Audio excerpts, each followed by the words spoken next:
بسم الله الرحمن الرحيم والحمد لله رب العالمين وصلى الله وسلم وبارك على أشرف المخلوقين. رب اشرح لي صدري ويسر لي أمري واحلل عقدة من لساني يفقه قولي. سبحانك لا علم لنا إلا ما علمتنا إنك أنت العليم الحكيم. اللهم علمنا ما ينفعنا وانفعنا بما علمتنا وزدنا علما وعلمنا. أما بعد, Seigneur, ouvre ma poitrine et facilite ma mission. Aidez-nous un nouveau ma langue afin qu'il comprenne mes paroles. Gloire à toi, nous n'avons de science que ce que tu nous as appris. Certes, c'est toi l'omniscient et le sage. Salam alaikum wa rahmatullahi ta'ala wa barakatuh. Voilà, on va faire un petit résumé de ce qu'on a vu la semaine dernière parce que, alhamdoulilah, le but, c'est de structurer la connaissance, structurer al-ma'rifa, yani tanzim al-ma'rifa, donc la connaissance. Et on va, Inch'Allah, voilà, construire ce schéma de la connaissance, Inch'Allah, en matière de sciences islamiques. On va la construire de manière, Inch'Allah, on va dire progressive. N'est-ce pas? Donc, si je reviens à ce qu'on a dit la dernière fois, on a dit que la religion, pour faire court, pour faire simple, d'ores et déjà, il faut garder ces schémas-là, Inch'Allah. C'est que dans la religion, il y a une partie qui concerne la croyance, notre philosophie de la vie, c'est-à-dire la croyance, la aqidah, la foi. Et la foi, c'est le cœur, c'est l'esprit. D'accord? Il y a une partie qui est pratique. D'accord? C'est ça ce qu'on appelle le fiqh. Mais on a quand même simplifié, mais sinon c'est plus large que le fiqh. C'est plus large que le fiqh. Donc on va l'appeler, pour l'instant, on va l'appeler le fiqh. Donc il y a la partie dogme, croyance, et la partie pratique qui est le fiqh. D'accord? On va dire, comme si la religion, on a subdivisé de manière simple de cette manière-là. Inch'Allah. Maintenant, sur yani, toutes ces questions, vous allez avoir des modules, Inch'Allah. Si je reviens à nous, aujourd'hui, on est concerné par le fiqh. Vous allez voir toute l'année, parce que la partie la plus, on va dire, pratiquée pour les musulmans au quotidien. Vous allez avoir, Inch'Allah, un module sur la croyance, le dogme, notre conception, voilà, de la vie d'ici-bas, la vie dans l'au-delà. Vous allez avoir à partir de la semaine prochaine, Inch'Allah, les cours sur le fiqh, sur le droit. Et Inch'Allah, ces introductions, c'est pour vous simplifier voilà, la vie, pour vous donner une idée globale de ce que c'est le droit musulman. La dernière fois, on a choisi la traduction, donc souvenez-vous, on a choisi la traduction de droit musulman, qui est le fiqh, qui est la jurisprudence pour d'autres. Vous trouvez des livres où c'est marqué fiqh, droit musulman, jurisprudence, école jurisprudentielle. Tout ça va vers quelque chose qui est les pratiques religieuses de tous les jours, Inch'Allah. Euh, on a dit que qu'est-ce que le fiqh? Donc, yani, au niveau linguistique, ça veut dire la bonne compréhension. C'est ça le fiqh. Quand on dit le fiqh, faqih, faqouha, le prophète sallallahu alayhi wa sallam a employé ces termes-là pour s'adresser à des personnes qui ont compris. Le Coran, il a utilisé ça. D'accord, le mot fiqh. Maintenant, dans la terminologie, quand je dis la terminologie, cette discipline, cette matière, ce module-là qu'on va étudier, que ce soit ici ou ailleurs, où qu'on soit dans le monde, la même définition, parce que ce sont des normes. Donc, il s'agit, les ulama, ils la définissent, et à partir de cette définition, j'ai essayé, voilà, on va dire, décomposer la définition et vous montrer les aspects du fiqh. Après, Inch'Allah, à partir de la semaine prochaine, vous allez rentrer directement dans le vif du sujet. Ce sont que des introductions, 2 semaines, la semaine dernière et cette semaine, Inch'Allah. Donc, on a dit le fiqh, premièrement, c'est la connaissance des prescriptions juridiques. Ah, ils sont dans le slide. La connaissance des prescriptions juridiques pratiques. Donc, on a exclu les prescriptions dogmatiques. On ne parle pas dans le fiqh de l'aqida. L'aqida, on a, on va la faire ailleurs. Donc, la connaissance des prescriptions. Qu'est-ce que les prescriptions? La dernière fois, j'ai simplifié. C'est beaucoup plus yani, développé que ce que j'ai expliqué la semaine dernière. Je vous ai parlé des 5 statuts. C'est ça les prescriptions juridiques. Obligatoire, recommandé, autorisé, déconseillé interdit. Je reprends en arabe, haram, mandoub ou bien sunnah, mubah, avec le mubah, juste après makruh et interdit. Donc, revisualisez, Inch'Allah, les cours et essayez de vraiment, ne pensez pas, hein, ne pensez pas que ces cours-là, ils vont passer comme ça. Il faut vraiment revenir et réviser, regarder les slides, de comparer, poser des questions. On est là pour, Inch'Allah, répondre à vos questions. Donc, on a dit, c'est la connaissance des prescriptions juridiques. Qu'est-ce que les prescriptions juridiques? On a simplifié les 5 statuts. L'ahkam al-khamsa. D'accord? La connaissance de ça, c'est-à-dire ça, utiliser ça si c'est halal ou haram. Voilà, étudier si c'est halal ou haram. Il n'y a pas que ça, il y a 5. Donc, connaissance de prescription juridique, pratique. Donc, on a enlevé tout ce qui est dogmatique. Dans le fait, on ne va pas parler de, par exemple, croire en Dieu jour dernier. On va parler de ça dans un autre cours, une autre discipline qui est al-aqida, l'étude de l'aqida. Donc, la connaissance de prescription juridique pratique extraite, d'où on a sorti ces prescriptions, hein, des sources spécifiques. Et donc là, quelles sont les sources? On a dit dans un premier temps, Coran et la Sunna. Mais pourquoi on a, je dirais, rajouté spécifique? Parce qu'il y a spécifique et il y a aussi global.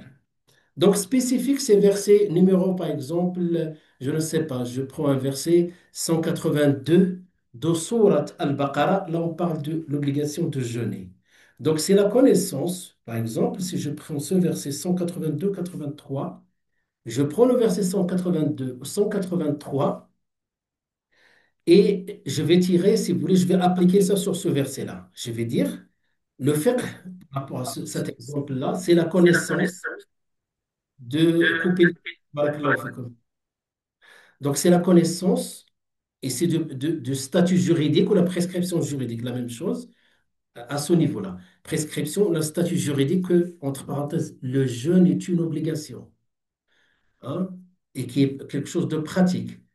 Extrait, donc on a extrait d'où? De sa source spécifique. C'est le Coran, c'est global, n'est-ce pas? Mais quel endroit au Coran on va trouver verset 183 de sourate Al-Baqarah, sourate 2.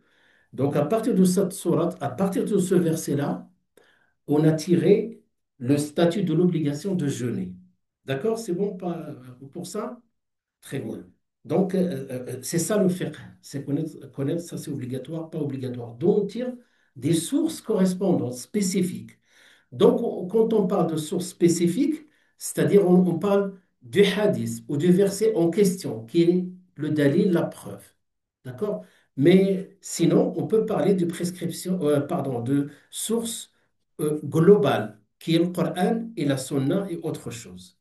Donc, la dernière fois, qu'est-ce qu'on a fait? On a fait toutes ces définitions et on a parlé des statuts, les 5 statuts juridiques, l'ahkam al-khamsa, qui est al-wajib. On a donné des exemples. Le wajib, on a cité des exemples. Al-mandoub, ce qui est recommandé. On a même donné la définition. Vous m'avez aidé à trouver les définitions à partir de la première. D'accord? Donc, on a parlé de tout ça. On s'est arrêté là pour pouvoir avancer, Inch'Allah. Maintenant, qu'est-ce qu'on a dit? Le faire, c'est la prescription, c'est la connaissance des prescriptions juridiques. C'est-à-dire les statuts. Halal, haram, makruh, mandoub, etc. On a détaillé yani, suffisamment ça. Maintenant, tiré d'où? De leurs sources. Maintenant, on va étudier les sources. Quelles sont les sources du fiqh? Tout simplement. Et après, on va parler de domaine du fiqh. Ça va jusque-là? Donc, on va chercher maintenant les sources. Donc, une fois, ben, deuxième point ou le troisième point, les sources du fiqh. Quelles sont les sources, à votre avis? Coran, très bien. Sunna et d'autres qu'on va découvrir ensemble. Et en deuxième année, on va aller encore plus loin. D'accord. Donc, les sources. Ces sources-là sont globaux ou spécifiques? Spécifiques. Les autres, que pensez-vous? Il a dit spécifique. Hmm? Global, parce que là, quand je parle de le Coran, je parle de la source spécifique. À quel moment? Quand je dis sourate, verset, comme tout à l'heure, 183, là, c'est spécifique. C'est spécifié ou c'est lié strictement à ce statut du jeûne. Si je veux parler d'autres statuts, par exemple, je ne sais pas, l'interdiction de boire, par exemple, tout ce qui est muskir, ou tout ce qui est enivrant. Donc, l'interdiction de boire de l'alcool, je vais voir dans Surat Al-Ma'idah, je ne me rappelle pas du verset, mais là, c'est spécifique. Donc, vous voyez, mais il est tiré d'où? Dans le Coran. Donc, le Coran, c'est global. Et cette question-là, la question spécifique, je vais la trouver dans un verset ou deux, voire des hadiths spécifiques. C'est pour cela qu'il faut bien distinguer entre global et spécifique. Maintenant, les sources du fiqh, c'est, voilà, donc là, on parle des sources globales. D'accord? Les sources globales. C'est ça ce qu'on appelle, certains jeunes, ils te disent, oui, mais donne-moi un dalil. Voilà, c'est ça, le dalil. Devient, mais c'est pas, il y a une science comme ça euh, générique, c'est une science très, très, très pointue, très développée. Donc, on va voir, Inch'Allah, les sources de fiqh. L'ulama, de manière générale, donc, quand il parle de sources de fiqh, là, on va rentrer dans une discipline qui s'appelle usul al-fiqh. Vous voyez, il y a le mot fiqh. Le fiqh, il est porté par quelque chose qui s'appelle les fondements du fiqh. D'accord? Le fondement du fiqh, usul al-fiqh. Donc, nous, on va commencer le fiqh et l'année prochaine, on va voir les usul al-fiqh. Donc, les spécialistes de cette discipline, ce qu'on appelle les usuli, spécialistes du usul al-fiqh, eux qui donnent les règles globales du fiqh. Et après, spécifique, la discipline, c'est le faqih. Hein, c'est le faqih. Donc, cette discipline, qu'est-ce qu'il nous dit? Il nous dit que les sources de législation musulmane, les sources de législation musulmane, ce qu'on appelle masadir al-tashri' en arabe, il y a deux grandes familles, deux grandes catégories. D'où on a tiré tout ça? Bien sûr, quand vous allez étudier, Inch'Allah, l'année prochaine, on va développer davantage, vous allez voir tout est tiré de la vie du prophète sallallahu alayhi wa sallam et du Coran en premier. Donc, ils disent là où il y a consensus entre les savants. Donc, il y a des sources où tout le monde est d'accord. Des sources où il y a divergence. Comment divergence? Par rapport à leur classement, par rapport à des fois à la définition. D'accord? Mais on ne le rejette pas. Hein. Toutes les écoles, on va voir, Inch'Allah, toutes les écoles, tous les savants de la Sunna, voilà, acceptent et admettent ces sources-là. Donc, si je prends là où il y a consensus, Al-Qur'an, As-Sunna. La sunna, c'est-à-dire la tradition prophétique. Le consensus, l'ijma', d'accord? Et enfin, vous avez une idée? L'ijma', oui, le consensus, ijma'. Et quatrième, al-qiyas. Donc, al-qiyas, le raisonnement analogique. Inch'Allah, le but, oui, qiyas. Il y a Hadda qui a écrit qiyas. Shukran. Donc là, simplement, je vais vous faire une présentation par rapport au... C'est la base des bases, hein, donc ces quatre-là. Après, il y a d'autres. Par exemple, l'opinion d'un compagnon. Pourquoi on parle de l'opinion d'un compagnon? Parce que le prophète sallallahu alayhi wa sallam, regardez bien, Inch'Allah, parce que vous allez trouver ça, Inch'Allah. Regardez bien, concentrez-vous avec ce que je dis. C'est que si quelqu'un dit, moi, je veux que un texte de Coran, un texte de la Sunna. Vous savez, il y a combien de versets, on va voir, qui concernent le fiqh dans le Coran? Il n'y a que 500 qui parle de la salat, la zakat, le hajj, le mariage, tout ça. Il n'y a que 500. Alors que dans le Coran, il y a combien? 6236. Donc vous imaginez 7% qui parlent de tout ce qui est pratique. Le reste, il parle surtout du dogme, de l'éthique. Voilà. Donc dans le Coran, il n'y a pas que du fiqh. Il y a une partie. Euh, la sunna, il y a, si on compile sans répétition, on n'est pas loin de 4000 hadiths. Alors que les questions des gens dépassent 500 et dépassent 4000, n'est-ce pas? Donc, on ne peut pas trouver directement un hadith et un texte. Sinon, il faut une infinité voilà, de textes et chaque texte qui correspond. Par exemple, faire des cours comme ça, de cette manière-là, il faut un texte spécifique pour faire des cours de cette manière-là. C'est pour cela le prophète sallam lui-même, il va mettre en évidence voilà, cette problématique, c'est que il va envoyer un enseignant, si je peux dire voilà, de manière plus moderne, il va envoyer un compagnon, un jeune compagnon, pour aller enseigner et faire juge entre les gens du Yémen. Il va l'envoyer. Et d'ailleurs, cet homme-là, il s'appelle Mu'adh avec Ben Jabal. Et Mu'adh Ben Jabal, le prophète sallallahu alayhi wa sallam, il a dit, c'est le plus connaisseur en matière de halal ou haram. C'est-à-dire, le prophète sallallahu alayhi wa sallam, a'lamu nas bil halal wal haram. C'est le fiqh. Vous voyez, le prophète sallallahu alayhi wa sallam, quand il a exprimé halal ou haram, on parle de fiqh. Et avant de partir, il a voulu voir le prophète sallallahu alayhi wa sallam si vraiment il est apte. Il le sait, mais il lui a posé des questions. Il lui a dit, comment tu vas juger entre les gens?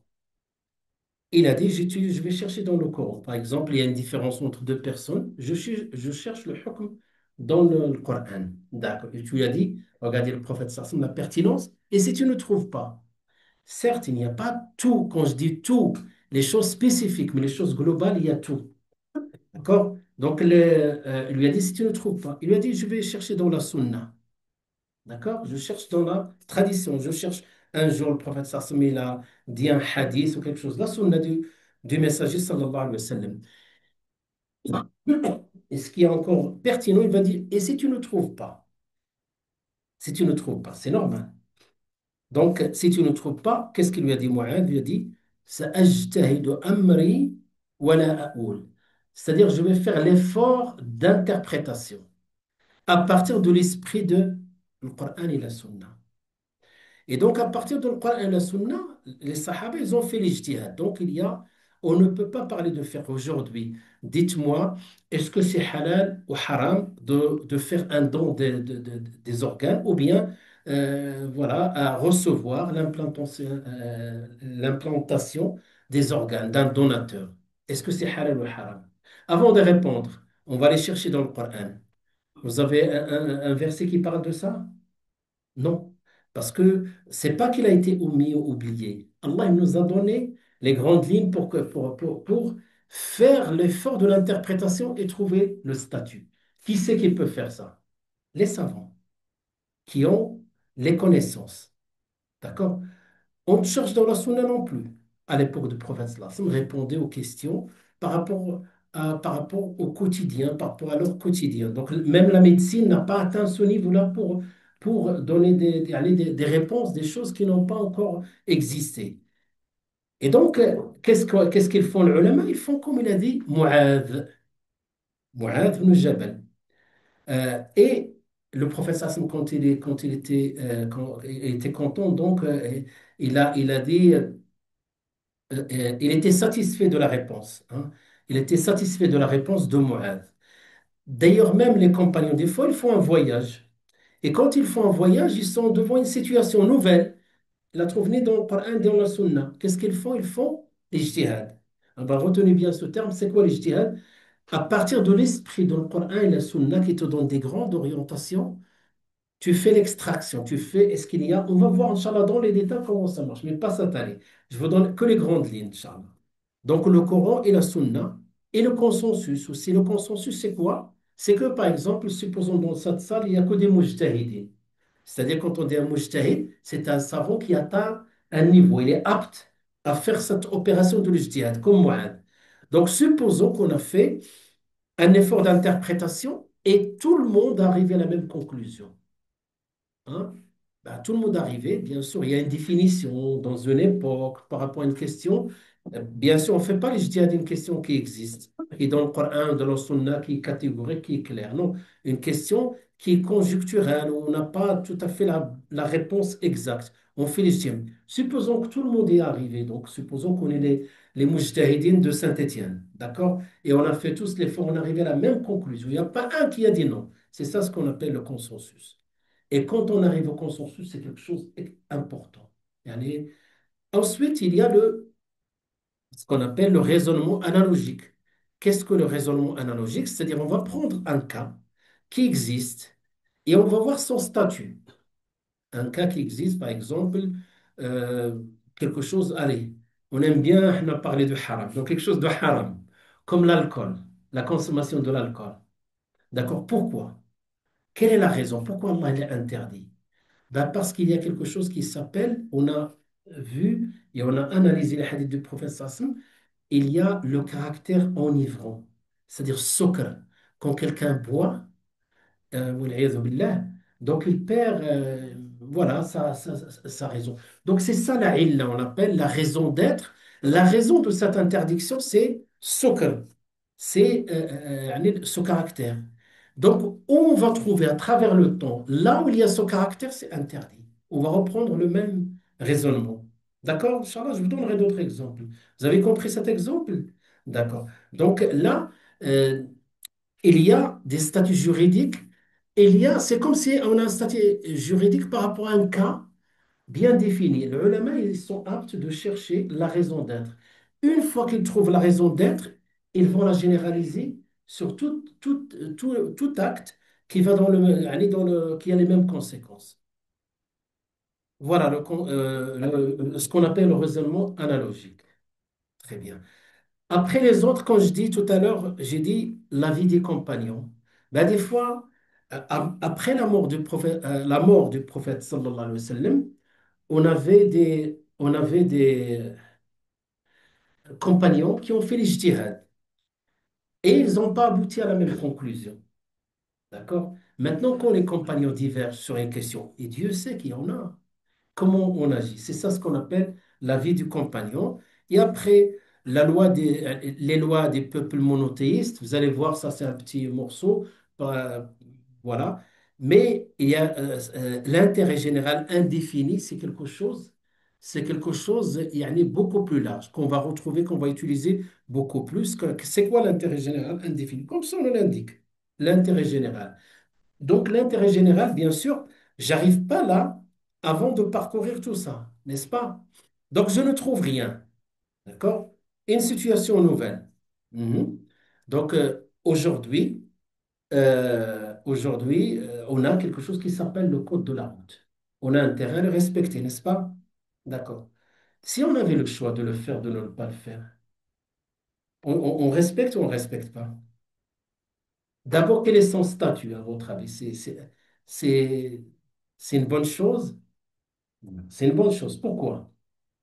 Parce qu'il permet voilà, d'encadrer ou de cadrer, d'éviter des disputes, d'éviter même des vies, des morts, d'éviter aussi des pertes d'argent, beaucoup de choses.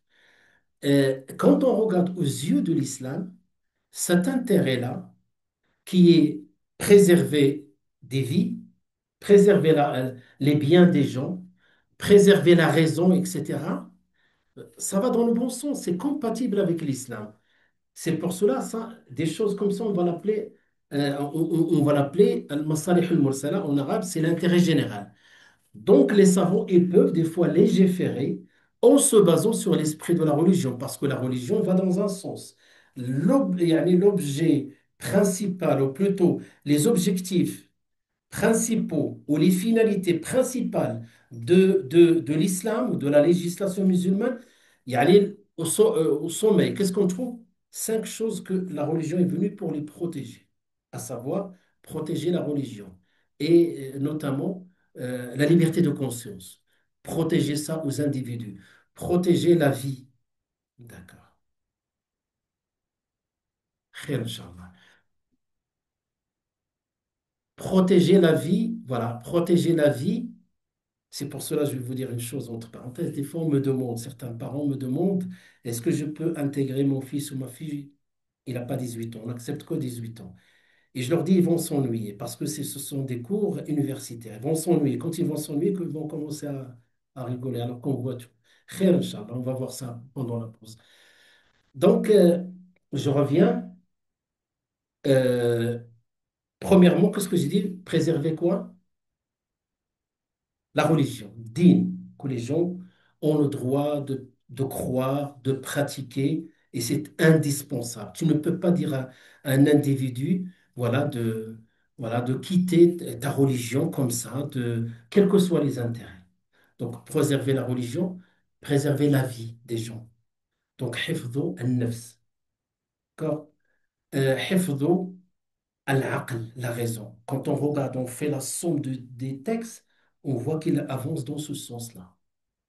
Préserver les biens, quatrième. حفظ المال. Pardon, j'ai dit حفظ النسل, la filiation.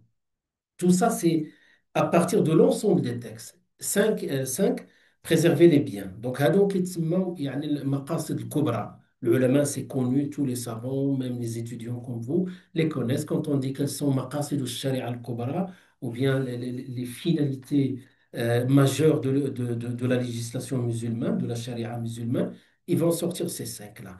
Eh ben, ces cinq-là, ils sont comme des repères. Une fois qu'on n'a pas de texte, on n'a pas de texte, on trouve ce qu'on appelle ces maqasid. On trouve un acte. Si on le fait, il va dans le sens de cinq maqasid. On le fait, il va dans le sens de maqasid. On ne le fait pas, l'inverse de maqasid. Ah ben, on va l'adopter au nom de quoi? De l'intérêt général. D'accord? Et le choix préférentiel, ça, c'est simple aussi. Ce sont des cas, l'exception. Les exceptions, par exemple, on a une règle générale. Cette règle ordonne, voilà, par exemple, il est interdit de dévoiler ses parties intimes. D'accord? C'est quelque chose connu pour le musulman lambda. Mais est-ce que cette prescription, c'est ça, juridique, c'est l'interdiction, est-ce qu'il n'y a pas de dérogation? Par exemple, quelqu'un est malade devant un médecin. Donc là, le ulama, bien sûr, j'ai donné un exemple simple, la réponse est oui. Donc pourquoi? Parce qu'il faut sauver la vie. Il faut sauver la vie avant. Et donc, quand on parle de choix préférentiel, ce sont des situations qui sortent de la norme, de la règle générale, et des fois, on va les statuer de manière exceptionnelle.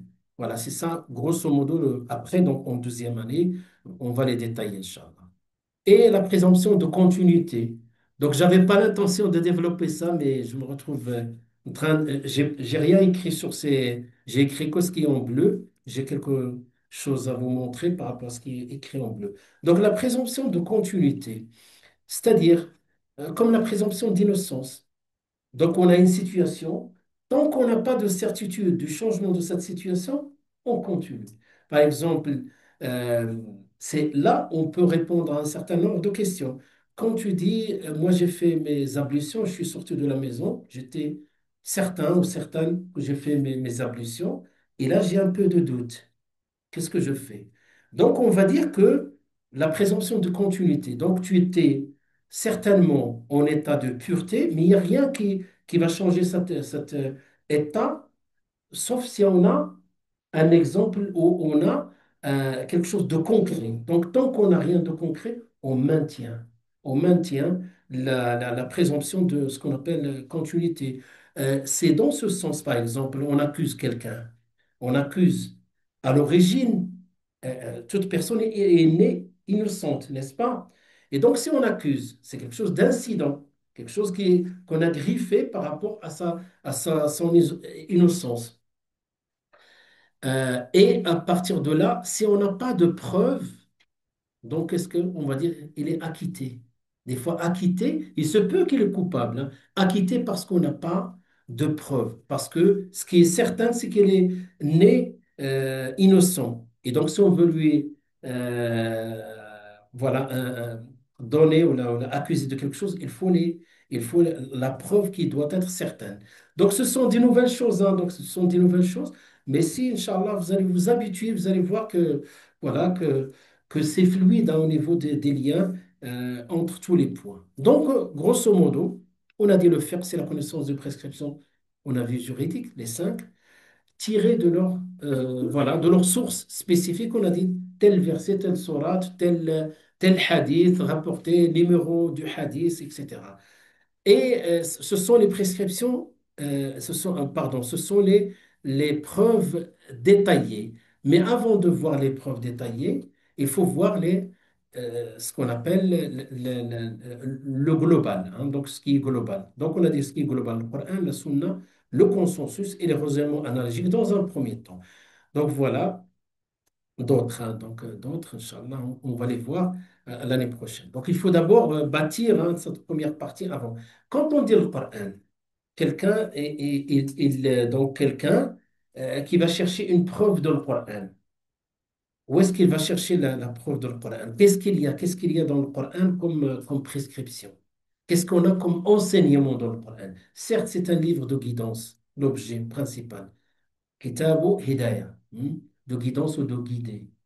Donc, qu'est-ce qu'il y a dans le Coran? Donc, pour faire court, voilà, donc il y a la définition dans le Coran pour ne pas le confondre avec d'autres textes.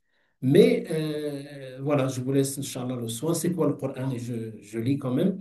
Donc, c'est la parole d'Allah. Le Coran est la parole d'Allah, on souligne, parce que si on dit que la parole d'Allah, on s'arrête, on peut confondre avec la parole d'Allah dans d'autres livres qu'il a révélés. D'accord? Et là, on va exclure les autres. On dit révélé au prophète Mohammed sallallahu alayhi wa sallam. Mais le prophète sallam, il a reçu d'autres. Il a reçu la sunna. La sunna, il l'a pas inventée. Donc là, on confond le Coran avec la sunna et on va exclure la sunna, on va dire miraculeuse par son verbe, dont la récitation est un acte de dévotion. C'est quoi la récitation? C'est un acte de dévotion. Donc quand tu prends n'importe quel livre de ilm, tu as la récompense de manière générale.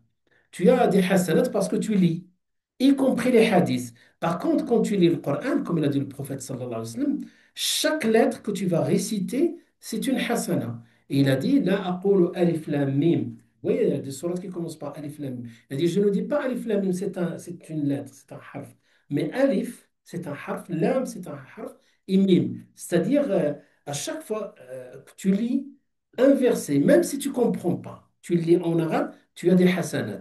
Et donc, c'est ça ce qu'on veut dire transmettre, pardon, c'est ça ce qu'on dit, la récitation est un acte d'adoration, de dévotion, pour distinguer de la sunna. La sunna, oui, on a les hasanat, mais de manière globale, mais pas lettre par lettre, comme le Coran. On ne peut pas prier avec la sunna, on ne peut pas prier avec un texte de la sunna. Par contre, le Coran, on peut faire notre salat avec le Coran. D'ailleurs, la récitation du Coran dans chaque raka'a, notamment la Fatiha, est obligatoire transmise par une chaîne ininterrompue de manière notoire. Là aussi, parce qu'on a reçu beaucoup d'informations au niveau de l'Wahi, même il y a des versets qui étaient abrogés ou des versets yani oui, qui étaient abrogés, donc on ne les a pas reçus de la même manière. Mais tout ce qu'on a reçu de manière notoire, par la voie surtout orale et la voie écrite, c'est le Coran qu'on a aujourd'hui. C'est le Coran qu'on a aujourd'hui. Et pour encore être précis, du début de Surat Al-Fatiha à la fin de Surat An-Nas. C'est ça la définition du Coran. On retrouve plus ou moins cette définition dans les livres voilà, quand ils vont définir le Coran. Maintenant, le Coran, il y a des lois, il y a des règles, je dirais encore des prescriptions. Donc, il y a des prescriptions, des lois qui parlent de quoi? De la croyance. Par exemple, quand on dit loi, les gens pensent qu'à yani, une catégorie. Non, regardez. Allah, il interdit le polythéisme. C'est une loi. Allah interdit le shirk. Hein? Inna Allah la yaghfiru an yushraka bihi. Donc Allah interdit le polythéisme. D'accord? Ça, c'est le domaine de la croyance. D'accord? De croire en Dieu unique. Et il y a des prescriptions relevant de la morale, la patience, l'équité, la générosité, l'aumône, donc le courage, le fait de placer tawakkul, la placer sa confiance en Allah. Donc le Coran, il parle beaucoup de ça. D'ailleurs, c'est un et deux, ils sont plus nombreux. Surtout là, presque je suis dans l'ordre d'importance. Quand je dis l'ordre d'importance, par rapport au nombre de versets. Il y en a plus, il n'y a pas une page où le nom d'Allah ou quelque chose en lien avec le nom d'Allah n'est pas mentionné. Il n'y a pas une page. Presque chaque verset. Il vous parle de la purification, ensuite il dit Inna Allah yuhibbu at-tawwabin. Il parle de Dieu, subhanahu wa ta'ala. D'accord? Donc la croyance. Ensuite, la morale. La morale, quand on parle de la morale, on parle des vertus, des valeurs, de la justice.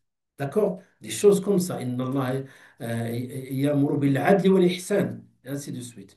Les prescriptions relatives à la pratique. Là, on est un peu dans le fiqh. Donc, c'est les prescriptions qu'on a dit juridiques, liées à la pratique de la religion. Cette catégorie, donc cette dernière catégorie de prescription constitue le droit musulman issu de Coran. Donc, il y a quatre thèmes, si vous voulez, pardon, trois. Trois thèmes globaux dans le Coran. Lesquels, aidez-moi à les trouver. Le thème 2. Donc, avant d'écrire, il faut. Sinon, vous allez avoir tout ça, Inch'Allah, dès ce soir. La croyance. Comment on appelle la croyance? L'iman, la foi. D'accord? Il parle d'Allah. C'est quoi donnez-moi un exemple de croyance. Il parle d'Allah, des anges, de la mort, de l'au-delà. Donc, vous voyez, rien de pratique. Il n'y a que. Et c'est des choses voilà, qui font partie de notre dogme, de notre croyance. Il parle de la morale. Donnez-moi un exemple de la morale dans le Coran. Même le sens, la justice. Hein? Hein? Le monde, la zakat, le partage, d'accord? La zakat, c'est plutôt en bas, d'accord? Mais le monde, sadaqa, le partage, générosité, c'est une vertu, d'accord? Le bon comportement, oui. Non. Mhm. Ainsi de suite. Vous voyez? Donc, il parle de la patience. Vous voyez, les compagnons, radiallahu anhum, au début, ils étaient peu nombreux, ils avaient énormément de difficultés et des épreuves à surmonter. Et souvent, le Coran, il les appelle à faire preuve de patience. La patience, la patience. Peut-être c'est la morale la plus répétée dans le Coran. La patience. Avec ça, il y a la justice, il y a tout ça. C'est important, on peut pas. Parce que quand on prend dans le Coran le halal et le haram, c'est qu'on a déjà près que 7% de le Coran. D'accord? Donc, enfin, les prescriptions. Le ulama, il s'accorde à dire prenez n'importe quel livre, le nombre de versets, là, on est dans le Coran, qui parle de prescriptions juridiques, ils vont dire autour de 500. Ils s'accordent, ils ont compté. D'accord? Autour de ça, qui parle de halal et haram. Quand je dis halal et haram, j'indique quelle discipline? Que vous allez étudier le fiqh, le droit. D'accord? D'accord. Est-ce que, voilà, j'ai fait un tableau ou un schéma. Donc, vous avez les catégories de prescriptions du Coran, vous avez les prescriptions dogmatiques, on a cité quelques exemples, les prescriptions éthiques et les prescriptions juridiques. Et les prescriptions juridiques, il y a quoi? Deux grandes catégories. Dans les prescriptions, dans tout ce qui est pratique, il y a des pratiques يعني vis-à-vis d'Allah subhanahu wa ta'ala, on va parler quelque chose de vertical, comme salat, zakat, hein, le hajj, tout ça. Ça, c'est ce qu'on appelle les actes cultuels, l'ibada. C'est ça l'ibada. L'ibada ne peut être que destinée pour Allah subhanahu wa ta'ala. Après, il y a des choses يعني horizontales entre nous, sociales. Comme exemple, on l'a cité ici dans l'éthique. Alors, je suis maintenant dans le fiqh. Qu'est-ce qu'on peut avoir, par exemple? L'héritage, très bien. Voilà. Hein? Mariage, machallah, mariage, transaction. Donc, de manière générale, et nous, c'est le 3 qu'on va étudier dans ce module-là. Donc, il y a deux domaines pour faire court. Domaine cultuel, on appelle en arabe l'ibadat. Et en dehors du domaine cultuel, on a le domaine social, dans lequel mariage, transaction financière, oui. Interdiction par exemple, riba, interdiction de tricher, etc. On l'appelle muamalat. Après, on va, Inch'Allah, ces domaines-là, on va les retrouver de manière un peu plus détaillée.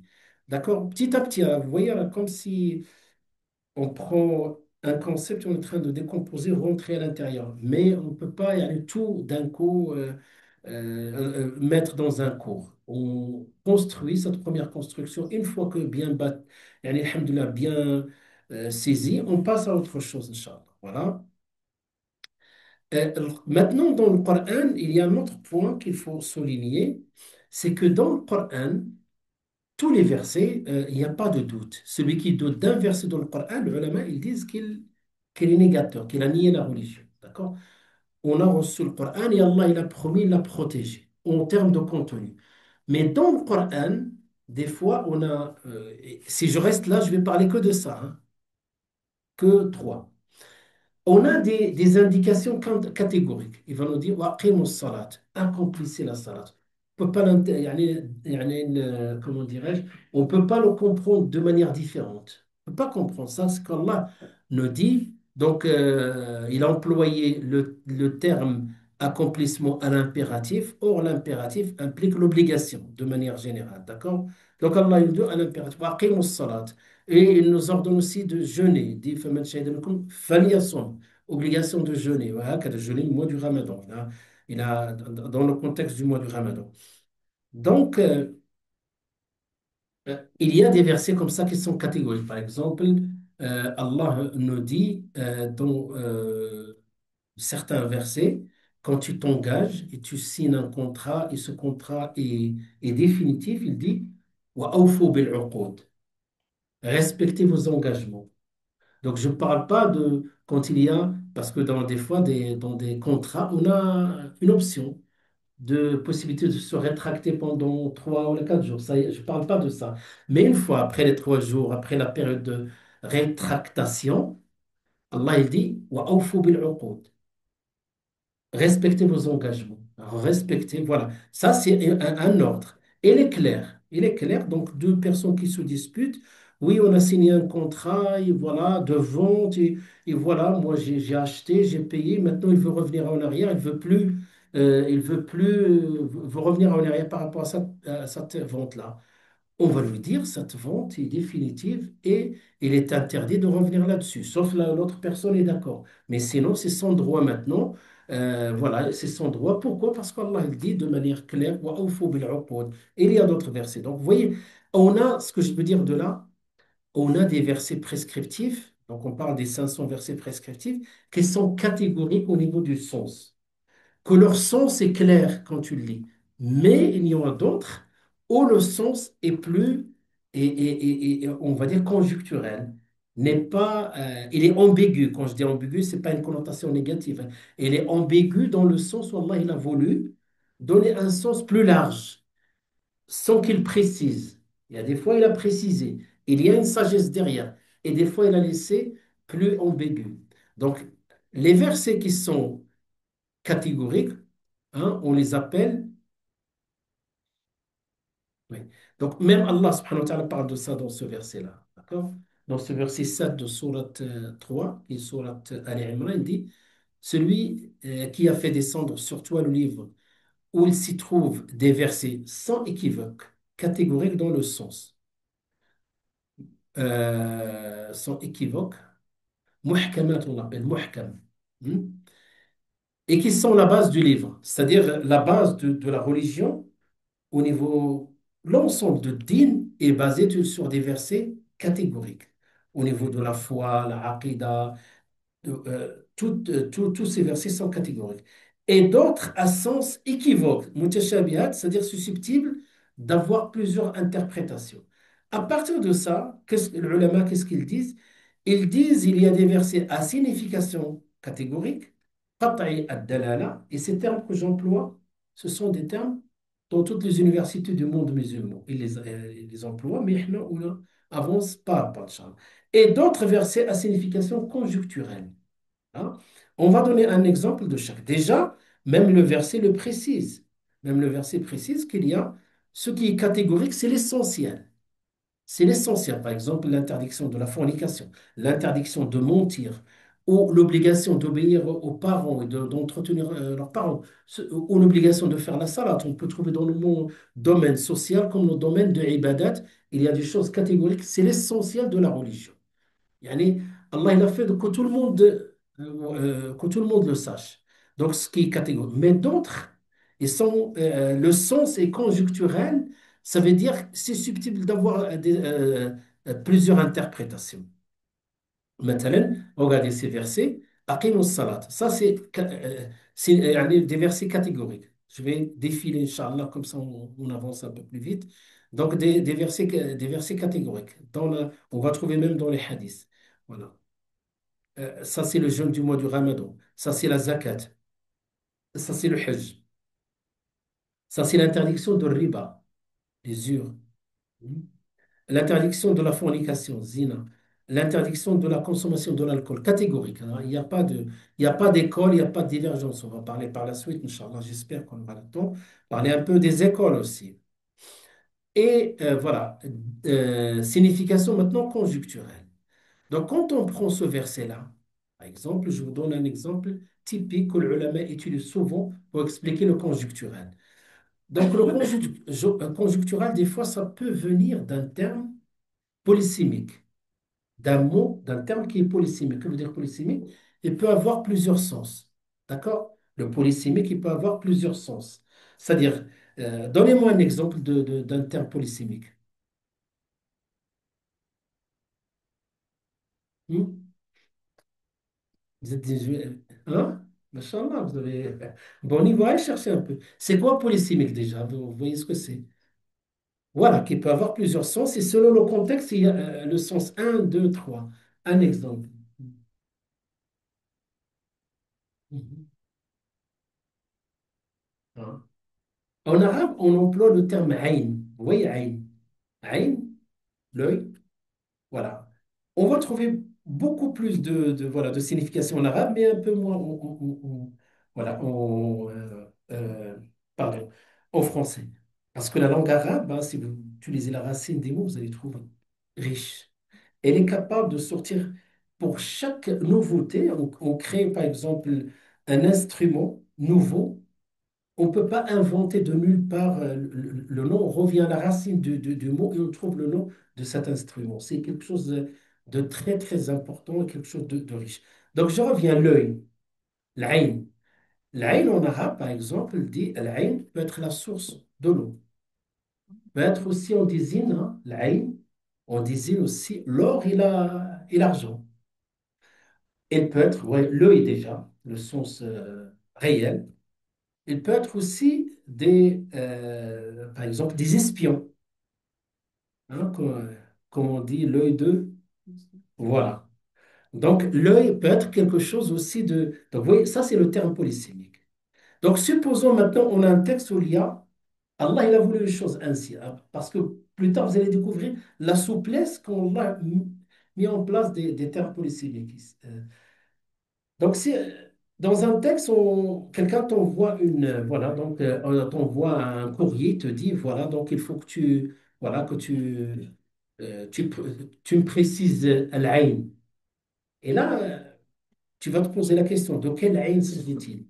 D'accord? On est là dans le conjoncturel. On est dans le conjoncturel. Qu'est-ce qu'on peut trouver dans le Coran? Il y a beaucoup de textes.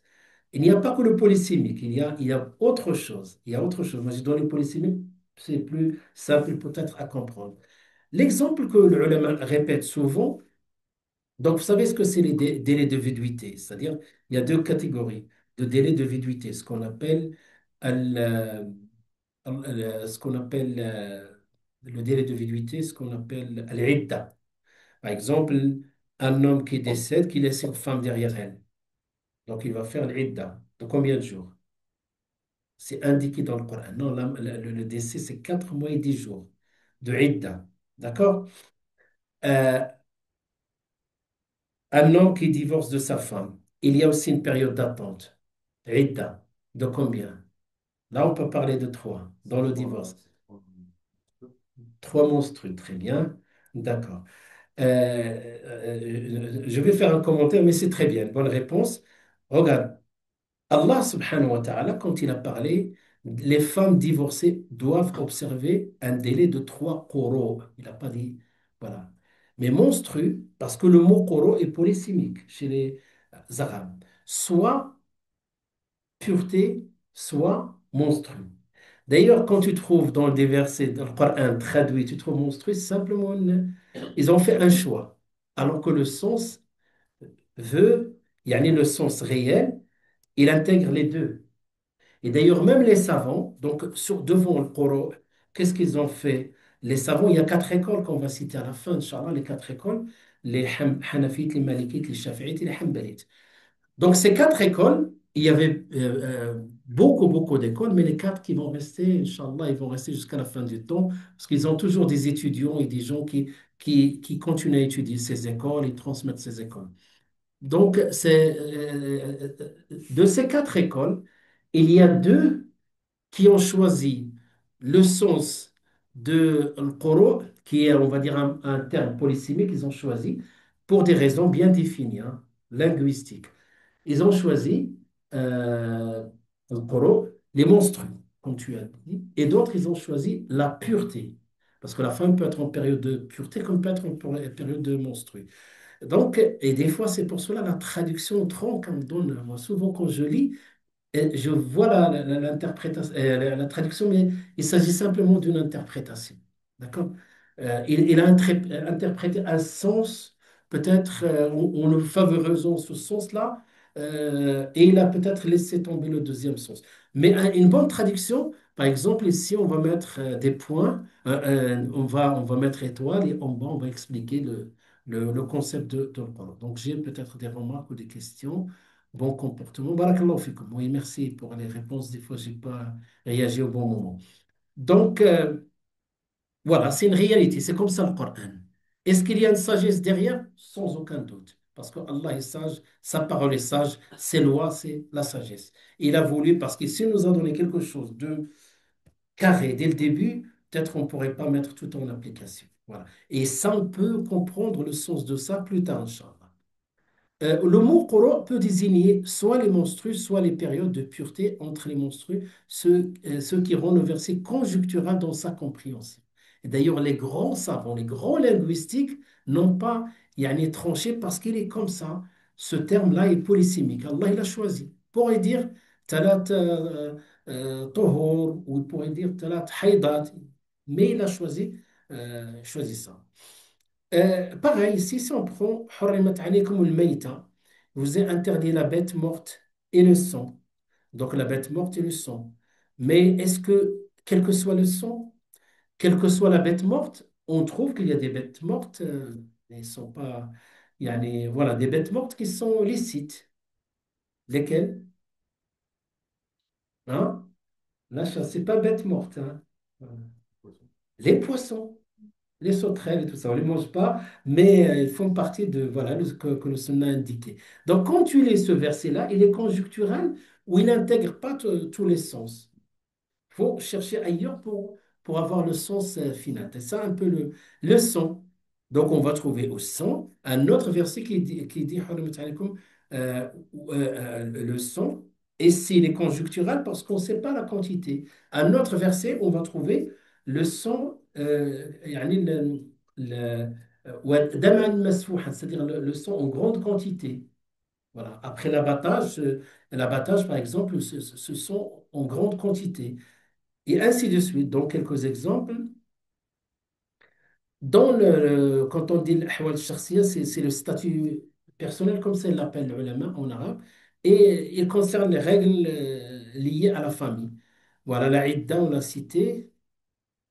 Voilà, supposons par exemple ici, pour voir que l'ulama, c'est là où il intervient. Hein. Il n'intervient pas dans la première catégorie, c'est évident pour tout le monde. C'est là où ils vont intervenir les savants. Sinon, pas besoin de savants. Sinon, le verset, Wallah, il dit فَاسْأَلُوا أَهْلَ الذِّكْرِ إِن كُنتُمْ لَا تَعْلَمُونَ. Demandez aux gens du savoir si vous ne savez pas. Bah, si il n'y a pas des fois, cette problématique de la compréhension du sens, s'il n'y avait pas ça, le verset n'aurait aucun sens. Astaghfirullah pour ça. Donc c'est pour cela il y a cette science-là qui a beaucoup de mérite. Et à travers cette science-là, alhamdoulilah, les savants vont nous clarifier ce qui est soit conjectural et des fois même le texte n'existe pas. Il n'y a pas de texte par rapport à la question. Ils vont faire les ijtihad, comme j'ai dit tout à l'heure, voilà, l'effort d'interprétation. Regarde ce verset-là. Là, il parle de ce qu'on appelle le veuvage. Hein, donc, une femme qui perd son mari. Qu'Allah vous protège et protège vos familles. Donc, une femme qui perd son mari, automatiquement, 4 mois d'attente de viduité et des jours. Les mois lunaires. Quand on parle des mois, les mois lunaires. Hein, l'ashhur al-qamariya. Ben, supposons qu'elle était enceinte. Or, Allah, il parle une femme qui est enceinte, là, voilà, et il a une période de viduité aussi voilà, de 3 mois. Pardon, jusqu'à l'accouchement, j'ai dit des bêtises, jusqu'à l'accouchement. Ben, si les deux sont liés, maintenant, elle a, elle a, elle est enceinte, il a la période de viduité jusqu'à l'accouchement, et de l'autre côté, il a perdu son mari. Qu'Allah vous protège. Donc, il a perdu son mari. Comment il va faire dans ces deux cas-là? Ce sont des questions, alhamdoulilah, dans lesquelles les ulama ont tranché. Donc, on va simplement dire les versets conjoncturels, donc à signification conjoncturelle. En arabe, on l'appelle dhamni, athub. Donc, ce qu'on a retenu, le Coran, ce qu'il faut retenir, j'espère que vous avez compris. qu'il y a trois prescriptions dans le Coran: dogmatique, éthique et juridique. Nous, qu'est-ce qu'on étudie parmi les trois dans ce monde juridique? Et dans le juridique, donc ces textes-là, on prend ces 500 textes, et il y a deux catégories. Il y a voilà, le catégorique à sens catégorique et à sens conjoncturel. Ce sont des données pour comprendre la suite. Parce qu'il se peut que si on ne fait pas ces bases-là, au milieu de l'année, vous allez nous dire, mais moi, tout ce que vous êtes en train de parler de l'imam Malik, imam Abu Hanifa, moi je veux le Coran et la Sunna. Nous, on va se poser la question, qu'est-ce qu'on a raté, qu'est-ce qu'on a loupé, qu'est-ce qu'on n'a pas expliqué à notre frère ou à notre sœur. Non.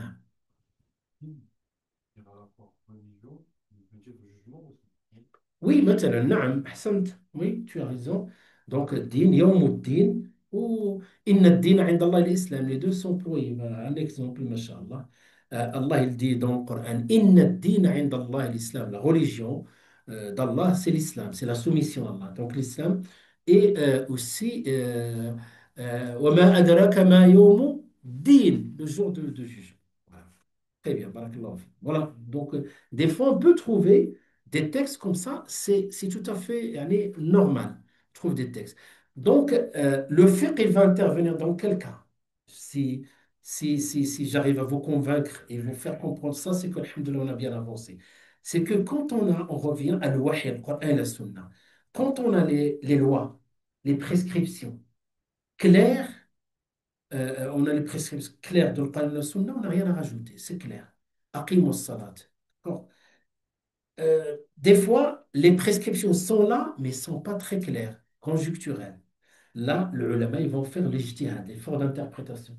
Vous allez voir les outils qu'ils vont déployer pour arriver à la volonté divine. Et le prophète sallallahu alayhi wa sallam l'a fait et les sahaba ils l'ont fait. Troisième situation, il n'y a pas de texte. On n'a pas de texte. Et une situation normale, comme je dis tout à l'heure, les codes de la route. Que dit l'islam par rapport aux codes de la route? Ben, on va voir, là, les ulama, ils vont faire l'effort d'interprétation, ils vont dire que, pardon, c'est interdit, pardon, c'est obligatoire, il faut respecter. Pourquoi? Parce que ça va dans le sens de la religion, préservation de la vie, etc. D'accord? On a maintenant des consommations qui n'existaient pas. Donc, il n'y a pas de texte. Ça veut dire qu'il n'existait pas à l'époque de la révélation. Il n'y a pas de texte. Sauf ces consommations, ils n'ont aucun effet négatif. C'est halal, présomption de continuité. Sinon, ils ont un effet sur la raison. Donc, on va faire le qiyas avec quoi? Avec l'alcool, le vin, plutôt le vin qui a été cité, eh ben, on va utiliser le même statut. On va dire c'est haram. D'accord? C'est haram. Donc, je répète. Un, sens catégorique. Donc, il n'y a pas d'ijtihad. Peut-être l'ijtihad des modalités. Deux, sens conjoncturel, il y a l'ijtihad. Trois, absence de texte. Et même le prophète sallallahu alayhi wa sallam l'a dit. Qu'est-ce qu'on fait? Le hadith du prophète sallallahu alayhi wa sallam, l'ijtihad. Donc, ce que je suis en train de dire, il n'y a rien qui est inventé par les savants. Tout est basé sur la compréhension de le Coran et de la sunna du prophète sallallahu alayhi wa sallam et même la pratique du prophète sallallahu alayhi wa sallam. Et après lui, les sahaba. C'est comme ça qu'ils vont avancer. Et c'est comme ça, s'il y avait une religion rigide, alors ils ne pourraient pas s'adapter à toutes les situations. Ils ne pourraient pas répondre aux nouvelles questions. Voilà. Donc, après le Coran, il y a quoi? La sunna. Que veut dire la sunna? C'est le mot sunna vient de tradition. Tradition. Et quand on fait aller dans l'absolu, le sunna, c'est la vie de la sunna, la tradition prophétique. La sunna prophétique, voilà, selon la terminologie. Donc, le mot arabe, sunna, ça veut dire voix. D'accord? Et là, on parle de voix prophétique. Donc, je n'ai pas mis le sens linguistique. Je ne sais pas comment. Ya Allah, donne-nous le baraka pour que je puisse avancer. Selon la terminologie يعني du mot sunna, donc tout ce qui a été transmis par le prophète sallallahu alayhi wa sallam, يعني sous forme, que ce soit interdiction, ordre, recommandation, les cinq statuts, sous forme de quoi? Parole ou acte ou approbation. Un exemple de chaque. مثلا, vous voyez, le Jumu'ah, des fois, on fait des hadiths. قال رسول الله صلى الله عليه وسلم, le prophète sallallahu alayhi wa sallam a dit, الدين النصيحة. La religion consiste au bon conseil. Ça, c'est parole ou acte? Donc, on va l'appeler sunna. Souvenez-vous, parole, comme on dit en arabe? Qawli, c'est ça? Ben, on va l'appeler sunna qawliya, qui vient de qawli. Maintenant, un sahabi, il a dit que j'ai vu le prophète sallallahu alayhi wa sallam dans surat, ou plutôt dans salat al-Maghrib, il a prié avec والنجم, surat al-Najm. Ça, c'est qawl ou fi'l, acte ou acte. On va l'appeler qawliya, la deuxième, fi'liya. D'accord? Et taqririya, le prophète sallallahu alayhi wa sallam, Allah lui a donné l'obligation d'expliquer la religion. وَأَنزَلْنَا إِلَيْكَ الذِّكْرَ لِتُبَيِّنَ لِلنَّاسِ. On t'a fait descendre le dhikr, un des noms du Coran. On t'a fait descendre le Coran pour que tu exposes aux gens. Ça veut dire, il a ça, Ya ayyuhan nabi, balligh ma unzila ilayka min rabbik. Allah lui donne l'ordre. Pour lui, c'est une obligation pour lui de transmettre. Et donc, par conséquent, quand il voit des erreurs, il est obligé de les corriger. Sallallahu alayhi wa sallam. Et quand il ne dit rien, ça veut dire que c'est valable. Ben, c'est ça ce qu'on appelle sunnat taqririya. Par exemple, les sahaba, ils vont dire kunna, on faisait ça à l'époque du prophète sallallahu alayhi wa sallam, il nous a rien dit. Ça veut dire taqririya, c'est-à-dire approbation. Et donc, il y a trois catégories de sunna. Ça, c'est simplement pour distinguer. Mais les trois vont convergent vers la même source. Donc, soit qawliya, soit fi'liya, soit taqririya. Ça va, Inch'Allah? Allez, j'essaie d'avancer. Voilà, c'est pour cela qu'on dit aqsam sunnah et vous avez des exemples. Par exemple, dans les actes, priez comme vous m'avez vu prier. Donc, on a vu les actes de prophète, ça, on prie comme lui. D'accord. Donc, les trois catégories de sunnah. Ou bien les trois branches. L'approbation, donc, j'ai un exemple. Ça, si vous allez, ce hadith, vous allez avoir euh, vous allez avoir l'occasion Inch'Allah, de l'évoquer. Je l'évoque très rapidement. Une fois, le prophète sallallahu alayhi wa sallam, il a demandé aux sahaba, de faire vite. Il leur a dit, la nusalli al-asra fi Bani Qurayda. Bani Qurayda, c'est une tribu juive. Il leur a dit, la prière de l'asr là-bas. D'accord? Sur la route, lui, il allait rejoindre. Il n'était pas prêt encore. Ceux qui sont prêts, il leur a dit, allez, partez. Et, et donc, ils étaient ensemble sur la route. Et c'est un hadith, il est dans le Bukhari, c'est un hadith authentique. Donc, il avance. Et sur la route, c'est l'heure de l'Asr. Qu'est-ce qu'on fait? Si vous étiez avec les Sahaba, vous allez faire quoi? Le prophète sallallahu alayhi wa sallam a dit, l'Asr fi Bani Qurayza, mais on ne va pas pouvoir arriver pour l'Asr. On va arriver la nuit. Qu'est-ce qu'on fait? Là, c'est l'heure de l'Asr. S'il était avec nous, le prophète sallallahu alayhi wa sallam, on va questionner Sunna directement. Ya Rasulallah, qu'est-ce qu'on fait? Ce qu'il va nous donner, on va le faire. Mais là, il leur a donné un ordre. C'est comme, vous voyez, regardez, il y a un texte dans le Coran qui dit Inna salata kana al-mu'minina kitaban mawquta. Là, on a un texte, yani la salat dans des périodes précises, hein. Et on a un autre texte qui dit quoi? Du prophète sallam, salat al-asr avant le Qurayda. Si vous étiez avec eux, hein, on s'arrête, on prie, on avance ou là on avance? Qui c'est qui prie? Hein? Qui prie? Levez les doigts, allez, levez les mains. Voilà, d'accord. Et ceux qui n'ont jusqu'au mot par mot, jusqu'à... Très bien, d'accord. Donc vous étiez comme les Sahaba, ils se sont partagés. Un groupe qui a prié et un groupe qui a attendu. Voilà. Pourquoi? Parce que c'est ça le fiqh. Donc on a deux textes et les premiers qui ont prié, ils ont dit Innama arada Rasulullah sallallahu alayhi wa sallam an nusri'. Le prophète sallallahu alayhi wa sallam, il a voulu qu'on se dépêche tout simplement. Et salat, il faut la faire dans l'heure. Et les autres, ils ont dit, nous, Allah nous a ordonné d'obéir au prophète sallallahu alayhi wa sallam rigoureusement. Qui c'est qui avait raison? Tous les deux. Tous les deux. Et d'ailleurs, c'est ça l'approbation. Quand ils vont exposer ça au prophète sallallahu alayhi wa sallam, à votre avis, qu'est-ce qu'il va leur dire? Voilà. Il va faire, sallallahu alayhi wa sallam, ce qu'on appelle al-iqrar. Al-iqrar, c'est-à-dire l'approbation. Il n'a pas dit un groupe, ni ce groupe-là qui a raison, ni ce groupe qui a tort. Donc, cette haditha, cet événement est très important. D'ailleurs, je vous ai donné un exemple de livre, si vous voulez, des introductions sur le fiqh, ce que je suis en train de faire. Le livre de Faisal Maulaoui, il explique bien cet événement, les commentaires. Je n'ai pas le temps pour faire les commentaires, rappeler un peu quelques commentaires des savants, mais simplement, voilà, vous avez un exemple de ce que je dis. Maintenant, la sunna. Le Coran lui-même, il se donne l'autorité. L'autorité de mise en pratique.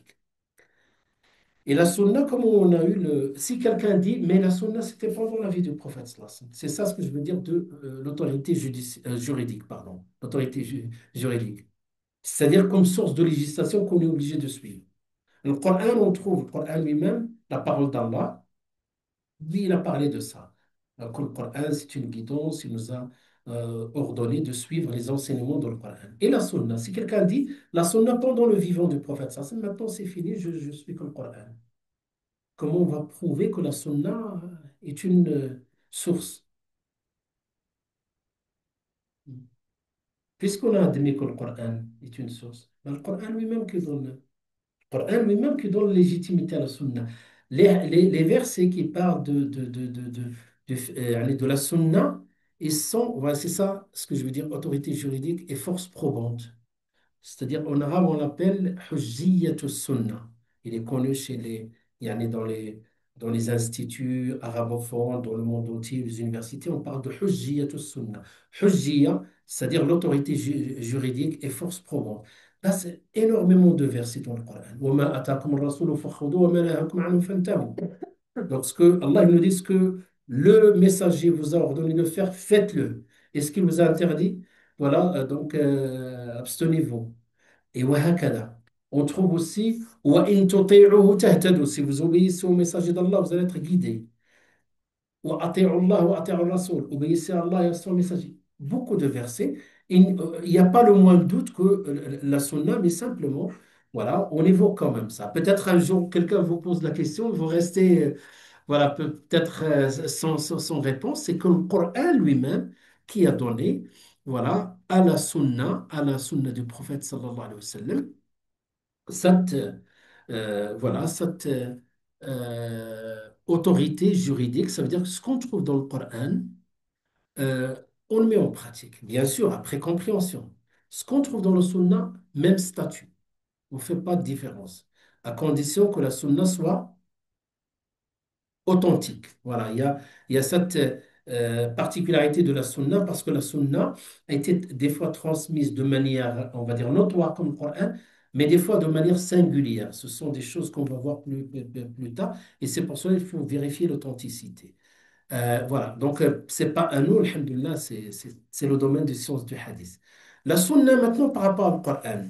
La sunna, il vient des fois confirmatif. Allah a ordonné de faire la salat, ou même les piliers de la foi.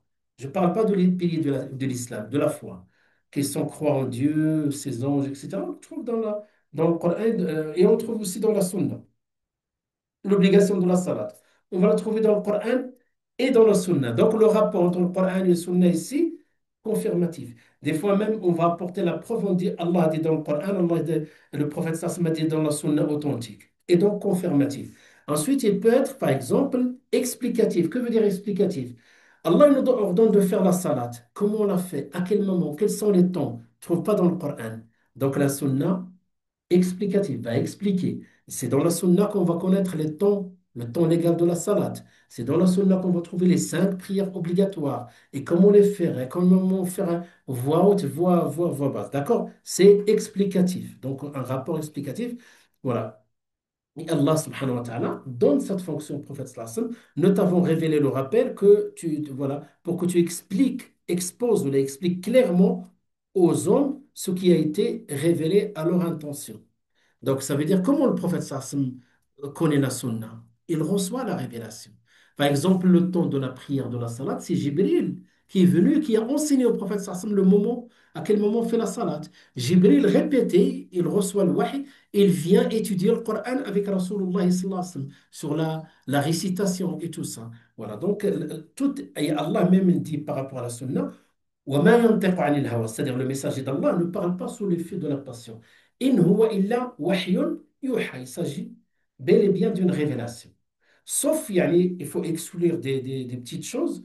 Sa nature humaine, par exemple, il aime telle nourriture, et il préfère telle nourriture par rapport à une autre. Sa manière de marcher, la manière de s'habiller, et tout ça, c'est la nature humaine, qu'il ne faut pas la rentrer. Si on a envie de faire comme lui, on fait comme lui sur ça, mais il n'a pas la portée juridique. Ce n'est pas, on ne parle pas ici de la sunna. On parle des habitudes du prophète sallam parce qu'il est messager d'Allah et avant qu'il soit messager d'Allah, c'est un être humain. Donc il a même des choses qui le concernent spécialement qu'on n'a pas le droit de pratiquer, telles que ce qu'on appelle le jeûne continu, al-wisal. Et le prophète sallam avait l'habitude de jeûner des fois 72 heures, 3 jours de suite. Et les sahaba ont voulu faire ça, il leur a interdit. Voilà. Donc, ce sont spécifiques. Des rapports complémentaires. Là, les rapports complémentaires, c'est qu'il y a des choses interdites ou autorisées, obligatoires ou recommandées qu'on ne trouve pas dans le Coran, mais on va les trouver dans la Sunna. Donc, le rapport a donc parmi les questions qu'on pose souvent. Quel est le rapport entre le Coran et la Sunna? Confirmatif, c'est-à-dire là et là, on trouve le même statut. Complémentaire, c'est-à-dire on trouve de manière sommaire dans le Coran, mais on les explique dans la Sunna, comme la manière de faire la salat, comme la manière de faire le Hajj. Vous savez, Allah, dans peut-être j'ai oublié d'autres versets, je pense que 2 versets qui parlent de l'obligation de faire le Hajj. Mais il n'explique ni Arafat, ni le 8 de l'Hijja, ni le 13, les moments où on fait, tout ça on le trouve dans la Sunna du prophète sallallahu alayhi wa sallam. C'est ça, explicatif. Des rapports complémentaires, donc par exemple, nous les hommes, on n'a pas le droit de porter l'or et la soie, n'est-ce pas? Ça, c'est pas dans le Coran, dans le hadith. Dans les hadiths. Donc, des lois qu'on ne trouve pas dans le Coran. Après, maintenant, où est-ce qu'on trouve la sunna? Il y a ce qu'on appelle les livres de la sunna, de hadith. Donc, vous avez les recueils authentiques comme Sahih al-Bukhari ou Muslim et le Muwatta de l'imam Malik. Ces 3 recueils, et vous avez que des livres, des hadiths authentiques. Voilà. Donc, ça, c'est pour yani une personne qui veut lire les hadiths qui sont authentiques, ils sont là. Mais ce ne sont pas yani que je lis un hadith, automatiquement, je déduis directement la loi. Il faut chercher tous les hadiths du même sujet, tous les versets du même sujet et d'autres connaissances. Ce qu'on appelle les 4 sunan. Les 4 sunan, c'est Sunan Abu Daoud, il s'appelle comme ça. Sunan de l'imam Abu Daoud, Sunan Tirmidhi, Sunan Nasa'i, Sunan Ibn Majah. Et les musnad, vous voyez, ce sont des formes de compilation. On a compilé la sunna, soit sous forme de que ce qui est authentique, soit ce qu'on appelle sunan. Et quand on parle de sunan, on parle de fiqh, ce domaine-là. Ils vont parler du halal et du haram. Et les musnad encore plus larges, c'est le musnad de l'imam Ahmed. Ces choses-là, Inch'Allah, on va les voir vraiment dans les détails. Même on a le livre de les sciences du hadith où il explique les détails en détail. Voilà ce que je peux vous dire par rapport à la sunna. Où est-ce qu'on trouve la sunna? Le statut de la sunna. Le ijma', j'ai expliqué tout à l'heure, je vais le passer rapidement. Le ijma', c'est-à-dire lorsque tous les savants s'accordent voilà, sur une situation. Par exemple, regardez le cas de Allah il nous a dit ولحم الخنزير. Ce qui nous a interdit, il a parlé de la chair du al-khinzir, du porc. Et la graisse, il n'a pas cité. Qu'est-ce qu'on peut dire par rapport à la graisse? Il n'a pas cité, hein. Même à l'état naturel. Il n'a pas cité. Donc on a fait le qiyas, le raisonnement logique. Quand on a fait le raisonnement logique, tous les savants s'accordent. Et donc, par conséquent, consensus sur l'interdiction de la graisse du porc comme pour sa chair. Sa chair est citée dans le Coran, mais la graisse, c'est le consensus des savants. Voilà. Donc, j'ai d'autres exemples, Inch'Allah. Mhm. Voilà. Al-Qiyas, le raisonnement analogique, j'ai quelques exemples. Par exemple, le prophète sallallahu alayhi wa sallam a dit dans ce hadith-là hein, qu'aucun d'entre vous ne surenchère contre son frère. Pas les enchères telles que sont pratiquées. La traduction, elle n'est pas très fidèle. Hein. Les ventes aux enchères, là, c'est pas haram. Hein. Même deux musulmans, son frère, ou là, je sais pas, il y a frère au niveau de l'humanité, ou là, le frère du sang, là, il n'y a pas de problème. Hein, tu peux surenchérir. Mais là, ici, la yabi' ahadukum ala bay'i akhi. Par exemple, nous, on est en train de faire une transaction. On est sur le point de conclure, mais je ne lui ai pas encore vendu. D'accord? Et lui, il est intéressé. On reste sur quelques détails pour, voilà, pour dire à la fin, c'est bon. la vente est passée. Quelqu'un d'autre passe, il entend sa transaction, il dit, écoute, il va me dire, moi je te donne plus et tu me vends l'objet. Ça, le prophète sallam l'a interdit. Donc on était sur le point de concrétiser. Parce que si je lui ai vendu, c'est trop tard, je ne peux pas revenir en arrière. Ya ayyuha alladhina amanu awfu bil uqud. Là, c'est un acte qu'il faut, c'est définitif. Mais sur le point, pas au début. Il est en train de dire combien ça, et moi je dis non, laisse-le. Non, je peux moi aussi attendre. S'il n'est pas intéressé ou s'il n'avance pas, j'avance. D'accord? Dans ce sens, il a dit deux choses, le prophète. La yabi' ahadukum ala bi'i akhi, wa la yakhtub ahadukum ala khitbati akhi. Il ne demande pas la main au mariage d'une femme déjà demandée, donc son frère a demandé. Et sur le point, ils sont d'accord sur le point de se marier. Et il vient derrière. Donc, il a donné ces deux exemples. Là, on parle de raisonnement analogique. Et supposons quelqu'un, donc mon frère, il était sur le point de signer un bail d'une location d'un appartement avec terrasse, machallah, etc. Et moi, je passe derrière et je dis au propriétaire, ben, si tu me loues cet appartement-là, je te donne 100 euros de plus par rapport au loyer. Hein? C'est halal ou haram? Non, c'est pas haram. C'est pas halal. Mais il n'est pas cité dans le verset, dans le hadith. Comment j'ai déduit ça? Le raisonnement analogique. Pourquoi le messager d'Allah m'a interdit, comme s'il a donné deux exemples qu'on peut généraliser. Quelle est la raison d'être? La raison d'être, c'est-à-dire, tu vas, voilà, et c'est le statut, toute transaction qui provoque le même effet. Donc, mon frère, je lui ai apporté, ou ma sœur, hein, je portais préjudice par rapport à ce qu'il allait concrétiser. Et ça va lui faire mal, le cœur, ça peut créer de la haine. Donc, toutes ces formes-là. Voilà, hein, pour comprendre. Et vous avez un autre exemple. Voilà, par exemple, vous savez, en islam, on a soit on est héritier légal, soit on a le droit au testament. En islam, il ne faut pas confondre le testament tel qu'on le pratique voilà, dans le droit français. Hein. Quand on dit le testament en islam, c'est-à-dire, vous avez les héritiers qui sont définis, ça, vous allez étudier, Inch'Allah, aussi, en SI3. Si vous êtes patient, soyez patient, vous allez, Inch'Allah, voir voilà, l'ensemble, Inch'Allah. Donc, soit en islam, soit j'ai un droit à un héritage, avec même les parts fixes sont cités dans le Coran. Soit je ne suis pas un héritier. Je vous donne un exemple. Un père, il a des enfants qui sont les héritiers directs. Ils ont le droit à l'héritage. Mais il a des petits-enfants. Les petits-enfants n'ont pas le droit à l'héritage parce qu'ils sont euh, masqués ou la privés par leurs parents. Hein. Donc, ils n'ont pas. Par contre, il aime tellement un petit-fils, peut-être il a perdu son père. C'est-à-dire, il a un petit-fils qui est orphelin. Mais on sait qu'il ne va pas avoir le droit à l'héritage. Il n'y a que ses fils et ses enfants, sa femme. Vous allez voir les détails. Mais il a peur que ses oncles l'abandonnent. Il peut lui donner un testament. D'accord? Il peut lui, jusqu'au maximum, un tiers de l'héritage. Ça, c'est ça la notion de testament dans le droit musulman. Voilà. Donc, maintenant, le prophète sallallahu alayhi wa sallam, il n'a pas parlé du testament. Il a parlé, le meurtrier n'a nullement droit à l'héritage. C'est-à-dire, j'ai pas fini la traduction par rapport à sa victime. Il ne peut pas hériter de sa victime. Par exemple, il avait un frère. Il n'a pas d'enfant, donc son frère peut hériter de lui. S'il avait des enfants, il n'hérite pas le frère. Et il s'est précipité pour avoir l'héritage. Et, il l'a tué.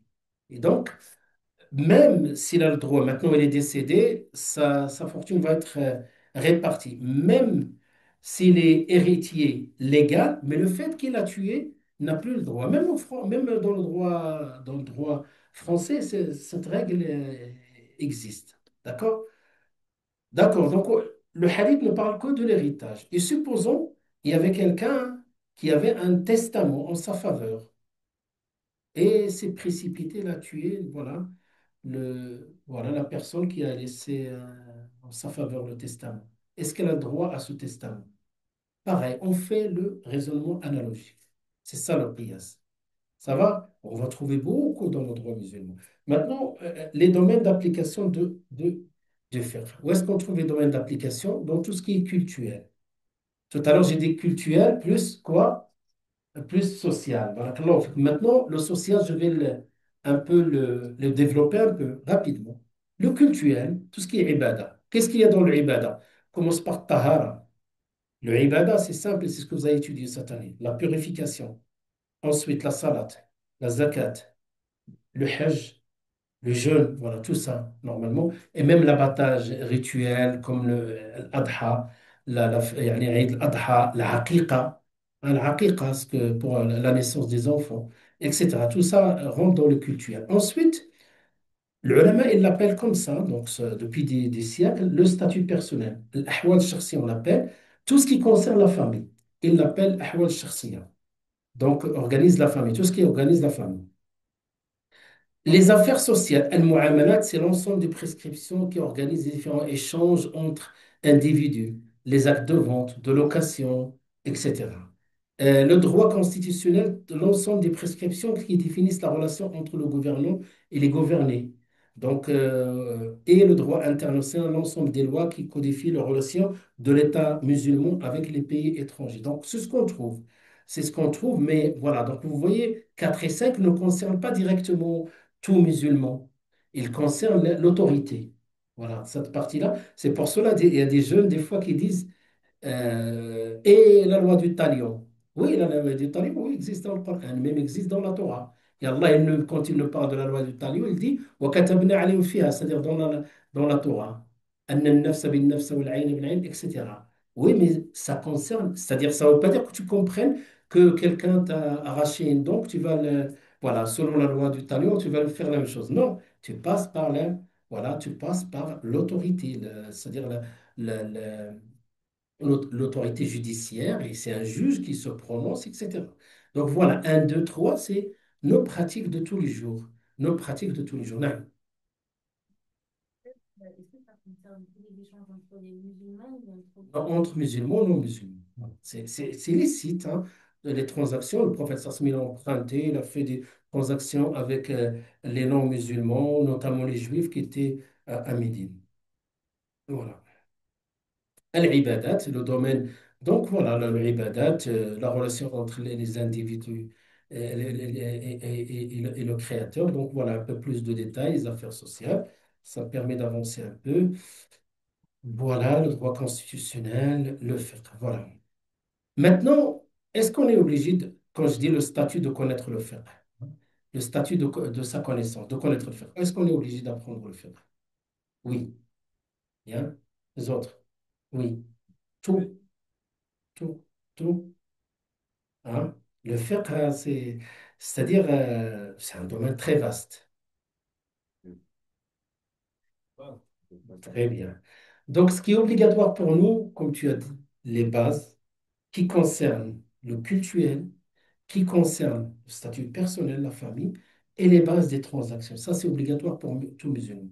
Tu ne vas pas dire que moi, toute ma vie, je n'ai pas sorti la zakat, je ne savais pas. C'est, ce n'est pas une excuse. D'ailleurs, on trouve, c'est, ou bien il l'a sorti d'une manière qui est pas, qui est erronée, ou bien quelqu'un qui vit une vie, voilà, donc en relation maritale, mais il n'est pas licite, il n'est pas conforme. Quelqu'un qui peut-être il a divorcé, il continue à vivre. Il a pas, pour lui, c'est, je ne sais pas. Non, on est obligé de connaître tout ça. Et voilà, quelqu'un qui prête aux gens et que leur dit, voilà, je vous prête, hein, et vous me rendez, c'est-à-dire mon capital plus 10%. Je ne savais pas, bah, c'est pour moi une transaction. Non, il ne peut pas, yani, il peut pas ignorer ça. Ça, c'est ce qu'on appelle la riba, l'usure. Voilà, donc après les détails, donc on appelle tout ce qui est obligation individuelle, on appelle, voilà, obligation individuelle, chacun de nous, il a l'obligation d'apprendre ça. Demain, je demande à quelqu'un, Inch'Allah, et je le fais parce que j'ai, voilà, des fois, j'ai les genoux, j'ai deux opérations au niveau de genou, et souvent je pousse un jeune de prier. Donc le minimum, il doit savoir qu'est-ce qu'on est en train de prier, comment prier, et en cas d'oubli, comment il fait ce qu'on appelle sujoud sahou. Comment il fait sujoud sahou, la prosternation de l'oubli. Ça, c'est le minimum pour tout le monde. Par contre, les détails, les grandes questions détaillées qui nécessitent, ça, c'est le domaine c'est une obligation collective. C'est-à-dire on doit avoir, même dans chaque ville, des gens qui sont capables à répondre à ces questions-là. Parce que le fiqh, plus on est local, plus on connaît les situations de près. Donc, me dire que je vais appeler en Arabie Saoudite, c'est une erreur. D'appeler en Arabie Saoudite ou d'appeler au Bled, ils ne connaissent pas. Même nous, des gens de là-bas, quand ils nous posent des questions, vous le regardez, ils sont mieux placés. Vous croyez que tel ou tel pays, machallah, le nombre de ulama qu'il y a là, ou vous nous appelez nous? Donc, demandez parce qu'ils connaissent mieux la situation. Quand tu poses une question liée au travail, je ne peux pas faire, mais au moins ils savent très bien. Nous aussi, quand quelqu'un te dit, non, je ne peux pas faire son travail, on comprend. On comprend. Voilà. Maintenant, puisqu'on a dit que dans le fiqh, vous avez des textes, donc on a soit un texte direct, spécifique, clair, ça c'est la base des bases, soit on a des sens conjecturels, et qu'est-ce que les ulama font? Ou même en absence d'un texte, qu'est-ce qu'ils font les ulama? L'ijtihad. Et qui dit ijtihad, c'est un effort d'interprétation et la personne est apte, comme les grands savants. Et aujourd'hui, on parle de quatre écoles dans le monde entier. Les fondateurs de ces quatre écoles sont morts, rahimahullah, depuis des siècles, hein. Mais il y a toujours cette école-là qui est voilà, maintenue par les élèves, des élèves, des élèves, et qui continue à transmettre et répondre selon les règles de cette école-là. C'est pour cela, je vais vous faire, j'ai expliqué un peu les causes de divergence. Ça veut dire que si on a l'ijtihad, automatiquement on peut avoir des écoles. Tout à l'heure, on a dit qurb veut dire Tohar, purification, comme veut dire en même temps, c'est un terme polysémique qui veut dire aussi monstrueux. Et donc, les ulama, ils ont fait l'ijtihad. Et d'ailleurs, deux de ce côté-là et deux de l'autre côté. Vous allez voir ça, Inch'Allah, plus tard dans les détails. Inch'Allah.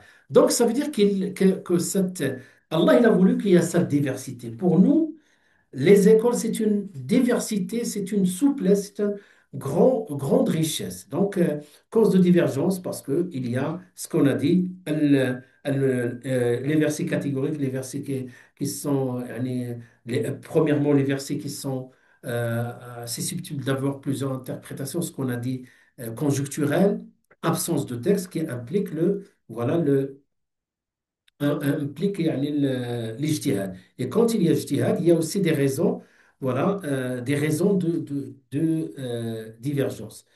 Euh, et voilà, donc, majeur l'ijtihad. Donc, j'avais mis un slide, je vais le remettre, puisque j'ai le sentiment que vous avez compris à quel moment on fait l'ijtihad, je vais le remettre, Inch'Allah, ce slide dans lequel, où il faut patienter peut-être pour moi, parce qu'il y a un autre élément qu'on n'a pas vu. Mais allez, Inch'Allah. Parce que si vous avez compris jusqu'à maintenant, c'est très bien. Je peux le simplifier, allez, ce schéma-là. Donc, à partir de là, il y a un jihad, il a été fait à l'époque du prophète. Même, vous allez encore plus loin, vous allez voir des fois les Sahaba, sur une question nouvelle, ils ont divergé. Et donc, d'où toute la place des quatre écoles. Les quatre écoles, donc quand on parle de l'école hanafite, c'est-à-dire ça vient de Abu Hanifa al-Nu'man, c'est-à-dire Ibn Thabit al-Nu'man ou al-Nu'man ibn Thabit, Abu Hanifa, voilà, Malik, l'école malikite, l'école shafi'ite et l'école hanbalite. On parle de ces quatre écoles. De ces quatre écoles, la première, donc vous donnez voilà à peu près de quelle période. Donc on en parle de l'Hégire. On sommes en combien maintenant? 1400 ou les 1300, 1400, hein, 47, 1447. Donc là, quand on met grand H, Hégire, souvent vous allez voir les dates. Donc le prophète Sassim est décédé en quelle année de l'Hégire? Hein? 11, la 10 de l'Hégire. Donc, 11 de l'Hégire, d'accord, 10 ans, il est resté 10 ans. Donc, il est né que 70 ans après la mort du prophète, mais ils n'étaient pas très loin. Il est mort en 150 de l'Hégire. L'école hanafite, je vais vous donner un schéma où il existe. L'école malikite, ils étaient presque contemporains, même ils vont se côtoyer. Donc, l'école, mais sauf géographiquement, ils étaient voilà, dans des endroits différents. Là, Abu Hanifa était en Irak, était en Irak. Malik était même était à Bagdad, Malik était à Médine, Al-Shafi'i était au départ, il était au départ à Bagdad et ensuite il va s'installer en Égypte. Et sa tombe est connue à Bagdad, même la tombe de l'imam Malik à Médine. Abu Hanifa, je n'ai aucune connaissance. Et enfin, l'imam Ahmed, Ahmed, voilà la date 164 à 241. Voilà les noms, d'où l'origine de ces écoles. L'école ici, Hanafite, l'école Malikite, l'école Shafi'ite et l'école Hanbalite, l'ordre chronologique. Voilà. Grosso modo, aujourd'hui, parce que ça fait plus de 10 siècles, il y avait des voyages, il y a des événements, il y avait des volontés politiques. Aujourd'hui, quand on parle de l'école malikite, elle est plus, voilà, dans cette région-là. On a les Malikites en Algérie, au Maroc, en Mauritanie, donc quelques pays, quelques pays aussi en Afrique, la Libye, on trouve cette école-là, l'endroit, et aussi d'autres endroits, même s'il est majoritaire hanbalite, on peut trouver les Malikites au Koweït et certaines régions. Voilà, donc ça c'est l'école malikite, j'aurais dû commencer. Et l'école hanafite, c'est la plus grande hein, en termes d'espace, donc toute la partie non arabe. Donc l'école hanafite. Pourquoi? Parce que lié à l'histoire, vous savez, vous allez étudier l'histoire, le dernier empire qui est l'Empire ottoman. Et la chute de l'Empire ottoman en quelle année? Combien? À peu près ça, 24, 23, voilà. Yani, c'est à peu près un siècle, subhanallah. Et ben, ils ont adopté officiellement le hanafisme. Et voilà, c'est pour cela qu'on trouve le centre du hanafisme aujourd'hui, c'est en Turquie et tout ce qu'il y a autour, on va trouver même en Syrie. Des fois, il y a des mélanges, certains pays, en Syrie, en Palestine, il y a deux écoles des fois. Voilà, l'école shafi'ite en Égypte, principalement. Donc, vous voyez, c'est en Égypte. Et en même temps, le hanbalisme, hein, donc le hanbalisme, c'est surtout en Arabie Saoudite et certains pays du Golfe. Voilà, certains pays du Golfe. Là où il y a moins, c'est-à-dire l'école, et aujourd'hui, le jeune ne connaît que l'école hanbalite, alors que c'est au niveau géographique, c'est la moins important. Je ne sous-estime pas. Vous savez, il y a beaucoup de fatwas qu'on utilise même dans nos mosquées, c'est hanbalite. Ça ne veut pas dire qu'on a une préférence. Voilà. Voilà à peu près la répartition aujourd'hui des écoles. Je vous laisse ce tableau. Et le point dernier, alhamdoulilah. Alhamdoulilah. Quels sont les points d'accord? Maintenant, quand on parle des écoles, donc toutes ces écoles et tous les savants s'accordent à dire que j'appartiens, par exemple, supposons que j'appartiens à une école. Allez, euh, je suis né dans un pays où c'est le malikisme. Je connais davantage les avis malikites. Supposons que je dis je suis un malikite. Donc, je ne vais pas dire que c'est l'école yani, qui a raison sur toutes les questions.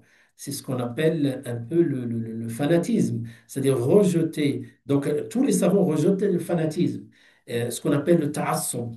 Le ta'assub, ça veut dire ne pas se limiter à soutenir uniquement son école et rejeter les autres. Il y en a qui le font, malheureusement. Mais on parle aussi, pas aujourd'hui, on parle dans l'histoire. Acceptation de l'existence de 4 écoles juridiques sans appeler à les suppressions et ni à l'abandon de leur ouvrage. Il y a aujourd'hui une jeunesse. Il y avait à un moment donné, vous étiez jeune peut-être, les années, nous, on a souffert avec une jeunesse qui était déboussolée. On leur a dit, on revient au Coran, la Coran, la Sunna, mais ils n'ont rien compris. Ils n'ont jamais étudié ce que c'est le Coran, la Sunna, ce que c'est les écoles. Vous croyez que l'imam Abu Hanifa, l'imam Malik, l'imam Shafi'i, l'imam Ahmed ibn Hanbal ne connaissaient pas la Sunna, le Coran? Des fois, l'imam, un des imams, là, quand il a une question, il passe tout le Coran dans sa tête, il revient, il monte, il cherche une solution, il passe. Imam Ahmed, le dernier, on parlait qu'il connaissait un nombre impressionnant de hadiths par cœur, comme Imam Malik. Et quand on dit un hadith, il y a 5000 hadiths, tout à l'heure j'ai cité, mais chaque hadith, il a plusieurs chaînes de transmission. Et donc, si on compte les hadiths par chaîne de transmission, on peut arriver à 400, 500 000 ou voire plus. Ils les connaissaient par cœur, chaque chaîne de transmission. Étudier le Coran et la Sunna, tu ne vas pas leur yani, apprendre le Coran et la Sunna. Ils les connaissent mieux que moi et tout. Donc, acceptation de l'existence. La discipline qui atteint pardon, le disciple qui atteint la capacité de jihad, effort d'interprétation, si tu étudies, Inch'Allah, d'ici 40 ans, tu auras peut-être un peu le niveau un des élèves de l'imam Malik. À ce moment-là, tu fais les jihad toi-même. Donc, peut suivre l'avis d'une autre école s'il le juge plus solide. J'ai exagéré quand je dis 40 ans pour vous dire que ce n'est pas une question de 3 années, hein. Donc, une fois j'étudie ces sciences-là, je connais au le faire, je connais un peu les sciences du hadith, je peux voir la vie et sur quoi il se base Imam Malik, sur quoi il se base Imam Abu Hanifa, je peux choisir pour moi celui qui est plus proche. Voilà. Le suivisme, ce qu'on appelle le suivisme aveugle que je dis ici, qui n'est pas accepté. Par contre, le suivisme, suivre une école, le suivisme est accepté s'il signifie adhérer à une école fondée sur des principes méthodologiques, tout en examinant les preuves et en recherchant l'opinion la plus juste. Ça veut dire que aujourd'hui, notre statut, donc soit on y a trois statuts, soit on est savant, ça c'est réservé à une minorité. C'est-à-dire, c'est quoi savant? Avoir tous les outils, la connaissance des outils, y compris les outils linguistiques. Soit on est de l'autre côté, on n'a pas toutes ces connaissances et on suit notre imam. On appelle, c'est pas le suivisme, muqallid. J'imite mon imam. Je lui fais confiance au niveau de ses connaissances et au niveau de son intégrité. Donc, je suis muqallid, je le suis. C'est ça ce qu'on appelle le taqlid, le suivisme. Peut-être je vais la corriger, Inch'Allah. Le taqlid, on appelle. Entre les deux, talibul ilm, un étudiant qui a plusieurs années derrière lui et qui comprend un peu le langage de ces savants-là. Donc, lui, il ne va pas faire l'ijtihad, mais il peut choisir les avis des uns et des autres. Donc, les avis des autres et faire la prévalence. Et enfin, donc, possibilité pour le disciple d'adopter l'avis de notre école, d'un autre imam. On peut, des fois, donc, je suis une école, mais en même temps, on- il y a un avis plus convaincant. Comme vous regardez dans la salade aujourd'hui, quand on fait la salade de Jumu'ah, elle commence à 13h30, on a suivi l'école Hanbalite. Même si on dit qu'on est Malikite ou Hanafite, on a suivi l'école Hanbalite parce qu'elle correspond à notre situation. Donc, on aura l'occasion de parler de beaucoup de détails, Inch'Allah. La semaine prochaine, vous allez commencer les cours. Maintenant, vous rentrez dans le vif du sujet. Ce sont que des introductions. Vous allez commencer par Tahara, Inch'Allah, la purification, la définition, quels sont les... Voilà, parce que c'est une condition de la validité de la salat, la purification et tous les aspects de la purification, Inch'Allah. Ensuite, la salade, le temps de la salade et ainsi de suite. Voilà, vous faites le droit cultuel à partir de la semaine prochaine. Maintenant, Inch'Allah, j'arrête l'enregistrement. Sallallahu alayhi wa sallam wa baraka ala sayyidina Muhammadin wa ala alihi wa sahbihi ajma'in. Alhamdulillah.